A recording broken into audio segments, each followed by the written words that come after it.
जय श्री श्री जगन्नाथ महाप्रभु जी की। রথযাত্রার দিন গোঘাটের কামারপুকুর শ্রী রামকৃষ্ণ মঠ সংলগ্ন লক্ষ্মীজলায় চিরাচরিত প্রথা মেনে মঠের মহারাজ সাধু সন্ন্যাসীরা একসঙ্গে ধান রোপণ করলেন।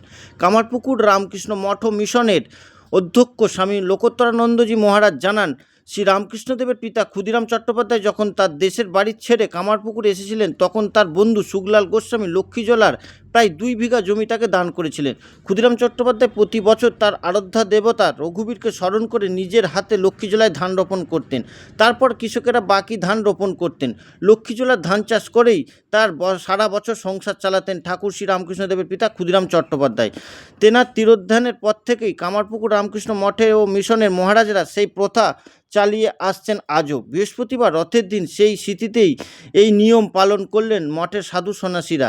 এ বিষয়ে ঠিক কী বললেন কামারপুকুর রামকৃষ্ণ মঠ ও মিশনের অধ্যক্ষ মহারাজ সহ আরও অন্যান্যরা, দেখতে থাকুন এমডি নিউজ, সবার আগে সব সময়। पूर्णस्य पूर्णमादाय पूर्णमेवावशिष्यते। ॐ शान्ति शान्ति शान्तिः। हरिः ॐ तत्सत्। श्रीरामकृष्णार्पणमस्तु। जय श्री गुरु महाराज जी की जय। जय महामाई की जय। जय स्वामी जी महाराज जी की जय। जय रघुवीर शीतला गंगा माई की जय। जय श्री श्री जगन्नाथ महाप्रभु जी की जय।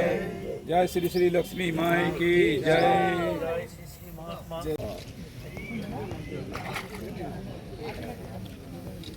4-5টা করে গুছি। একটু হেলিয়ে নাকি, একটু হেলিয়ে তুমি তো দেখে জানো তো।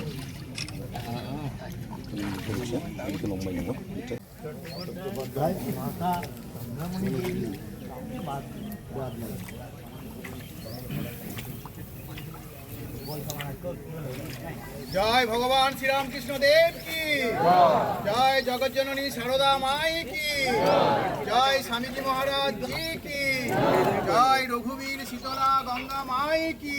চৈতন্য দেব কি জয়। জগন্নাথ দেব কি जय श्री श्री जगन्नाथ महाप्रभु जी की। জয়।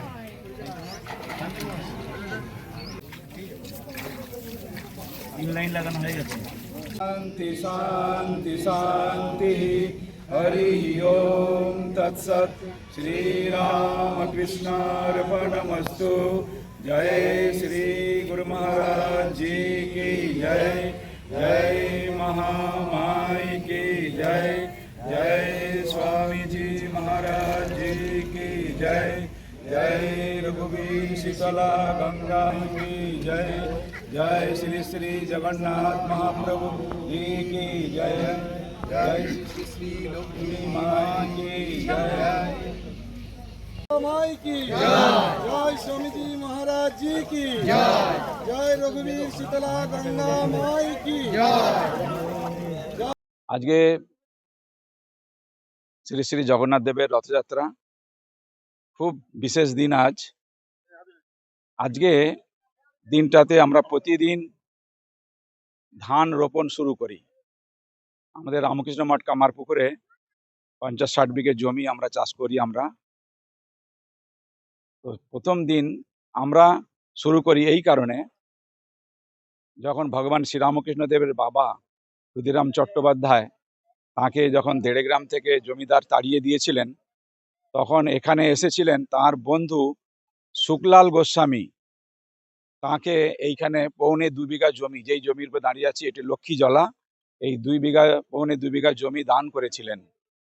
আর ওই মাটির যে ঘর দেখছেন, ওই ঘর ঠাকুর ছিলেন, ওখানে ওই 3টে ঘর দান করেছিলেন। সেই ঘরে ক্ষুদিরাম চট্টোপাধ্যায় থাকতেন, আর এই 2.25 বিঘা জমি তিনি চাষ করতেন। আর প্রথম দিনে তিনি জয় রঘুবীর জয় রঘুবীর জয় রঘুবীর বলে জয়ধ্বনি দিয়ে রঘুবীরের নাম করে 3টে গোছ, ধানের গোছ প্রথমে রোপণ করে দিতেন। তারপর যারা জন মুনিশ যারা, তারা ধান রোপণ করতেন এবং সেই ধান তাদের সারা বছর সংসার চলে যেত। এইভাবেই তাদের সংসার নির্বাহ হতো, দরিদ্র ব্রাহ্মণের সংসার, ক্ষুদ্র সংসার। তো সেই ট্র্যাডিশন অনুসরণ করে আমরা প্রতি বছরই এটা করে আসছি, আজ নয় বহু বছর ধরে আমরা এইটা করে আসছি। আমরা ঠিক করেছি রথের দিনেতে আমরা এই ধানটা রোপণ করি। তারপরে আমাদের 50-60 বিঘে জমি আছে, সেখানে আমাদের ধান হয়, 3টে ফসল হয়, ধান হয়, আলু হয়, তারপরে পাট ইত্যাদি সমস্ত হয়, তিল হয়। তো এইভাবে আমাদের যে ভক্ত হাজার হাজার ভক্ত আসে তারা প্রসাদ পায় এখান থেকে, এই ধান থেকে। এই সারা বছর আমাদের যা আলু হয় সেই আলু আমরা চাষ করি, তাতেই আমাদের সারা বছর হয়ে যায়, এত হাজার হাজার ভক্তদেরকে আমরা খাওয়াই। তো এইটা আজকের দিনে আমরা শুভ দিন যে আমাদের ক্ষুদিরাম চট্টোপাধ্যায় তিনি করেছেন, সেই ট্র্যাডিশন অনুসরণ করে আমরা সব সাধু ব্রহ্মচারী সবাই মিলে আমরা ধান রোপণ করলাম। এরপরে আমাদের যে মহারাজ দেখাশোনা করেন এগ্রিকালচার ডিপার্টমেন্ট, তিনি তার তত্ত্বাবধানে জন মানুষ দিয়ে আমাদের 50-60 বিঘে জমি চাষ হবে। সবাই ভালো থাকুন, শান্তিতে আনন্দে থাকুন। আজকে রথযাত্রার দিন, সবাইকে আন্তরিক শ্রদ্ধা, শুভেচ্ছা, নমস্কার, প্রীতি, ভালোবাসা জানাই। সম্প্রীতির সঙ্গে সবাই ভালো থাকুন, আনন্দে থাকুন। আজকে দেখলাম চাষির রামকৃষ্ণ মিশনের সূচনা। এই সূচনাটা করেছিলেন ঠাকুরের বাবা, যখন তিনি দেড়ে গ্রাম থেকে বিতাড়িত হয়েছিলেন অত্যাচারী জমিদার রামানন্দ রায়ের কাছ থেকে। কারণ কি না, ওনাকে মিথ্যা সাক্ষী দেওয়া হয়নি বলে, তাই গ্রাম থেকে ওনাকে বিতাড়িত করা হয়েছিল, ওনার মনোমতো হয়ে উঠতে পারেননি বলে। বিপদের দিনে এখানকার যিনি বন্ধু ছিলেন শুকলাল গোস্বামী, সে খবর পেয়েছিলেন এবং বন্ধুকে বলেছিলেন তুমি এখানে চলে এসো, অর্থাৎ কামারপুকুরে চলে এসো। তা উনি পরিবার নিয়ে এবং রঘুবীরকে নিয়ে কামারপুকুরে এসেছিলেন। তখন বন্ধুর সাহায্য কি পেয়েছিলেন? এই যে জমি রোপণ হলো, এই জমির পরিমাণ প্রায় 2.25 বিঘা, 1 বিঘা 10 ছটাক আমরা উল্লেখ পাই। তো উনি দিয়েছিলেন ঠাকুরের রঘুবীরের সেবার জন্য, পরিবারের সচ্ছলতা বজায় রাখার জন্য ওই বন্ধু শুকলাল গোস্বামী। যে ঘরগুলি আমরা ঠাকুরের দর্শন করতে গিয়ে দেখতে পাই, ওগুলি কিন্তু শুকলাল গোস্বামীর ঘর, এবং ক্ষুদিরাম চট্টোপাধ্যায় এবং ওনার পরিবার নিয়ে ওখানে থাকতেন। যে মন্দির হয়েছে সেখানেই কিন্তু ঠাকুরের জন্মস্থান ঢেকিশাল ছিল। তো আজকে এই ঘটনা কেন ঘটলো না, ক্ষুদিরাম চট্টোপাধ্যায় যখন এই বর্ষাকালে ধান রোপণ করতেন, জয় রঘুবীর বলে 2-3 গাছা ধান রোপণ করতেন, রথের দিনেই সম্ভবত করতেন।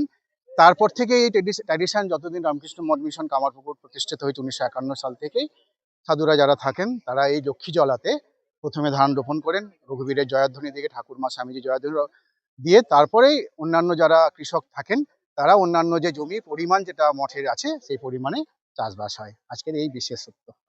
আমার নাম শঙ্করচন্দ্র পাল, আমি কামারপুর স্থানীয়। সাধুরা, ব্রহ্মচারীরা এবং এরপরে যারা আছেন তারা আমাদের মঠের যারা আছেন ওই কৃষক বন্ধু যারা আছেন তারা সব রোপণ করবেন। আর বৈদিক, হ্যাঁ, এরপরে তো অন্যান্য যে জমিগুলো আছে সেগুলো আস্তে আস্তে সব রোপণ হয়ে যাবে।